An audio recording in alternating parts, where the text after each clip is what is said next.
কক্সবাজার শহরের খুরুশকুল নতুন ব্রিজ সংলগ্ন এলাকায় উদ্বোধন হয়েছে রিভার ভিউ রেস্টুরেন্টের। 12ই জুন বিকালে ফিতা কেটে রেস্টুরেন্টের উদ্বোধন করেন কক্সবাজার পৌরসভার 3 নম্বর ওয়ার্ড কাউন্সিল আমিনুল ইসলাম মুকুল।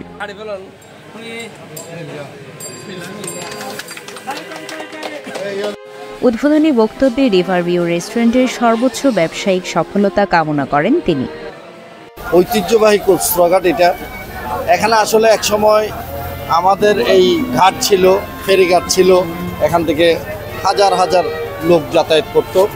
এটা একটি জনবহুল এলাকা ছিল। এখানে আবার নতুন করে খুরুশকুল ব্রিজ হওয়ার কারণে এখানে আবার একটা জমজমাট, একটা আগের মতো একটা পরিবেশ এখন আবার সৃষ্টি হয়েছে। তো এখানে বিভিন্ন প্রতিষ্ঠান হচ্ছে, পাশাপাশি আমার প্রিয় ভাতিজা রাশেদ সে একটি রেস্টুরেন্ট করেছে। এখানে দেশি মুরগি থেকে শুরু করে মানে সব কিছু, হাঁস একদম আপনারা দেখে তারপরে জবাই করে রান্না করে দিবে। রেস্টুরেন্টটিতে পরিষ্কার পরিচ্ছন্ন পরিবেশে সকল রকমের দেশীয় খাবার পাওয়া যাবে বলে জানান স্বত্বাধিকারী মোহাম্মদ রাশিদুল হক। আপনার নতুন ব্রিজ হয়েছে, সেই ব্রিজকে কেন্দ্র করে আশেপাশে অনেক পর্যটন আসে, প্রতিনিয়ত অনেক পর্যটন এবং স্থানীয় লোকজন আনাগোনা হয়। এই রেস্টুরেন্টটা ভূমিকা রাখবে পর্যটনের শিল্প বিকাশের জন্য।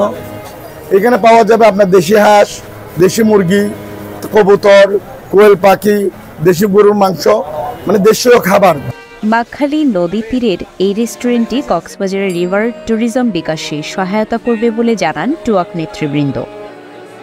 পর্যটন এলাকা হিসেবে আমরা কিছুদিনের মধ্যে এখানে প্রচুর পর্যটকের সমাগম হবে। সেই পর্যটকদের জন্য এখানে পর্যাপ্ত আসলে খাবারের রেস্টুরেন্ট নাই। এখানে আজকে যে উদ্বোধন হয়েছে এখানে বাংলা খাবারের রেস্টুরেন্ট, যেটা আমরা রামুতে খাই। আমরা দেশি মুরগি, দেশি কবুতর, দেশি পাখি সব কিছু এখানে আসলে পাওয়া যাবে। কক্সবাজারে রিভার ট্যুরিজমের একসময় আমরা সমুদ্র কেন্দ্রিক যে পর্যটন সেটি মূলত এখানে বিখ্যাত ছিল। ইতিমধ্যে রিভার ট্যুরিজম বাকখালী নদীকে কেন্দ্র করে একটা রিভার ট্যুরিজমের হাব এখানে গড়ে উঠেছে। উদ্বোধন উপলক্ষে রেস্টুরেন্টটির সব খাবারে 10% ছাড় ঘোষণা করা হয়েছে। News desk, CCN।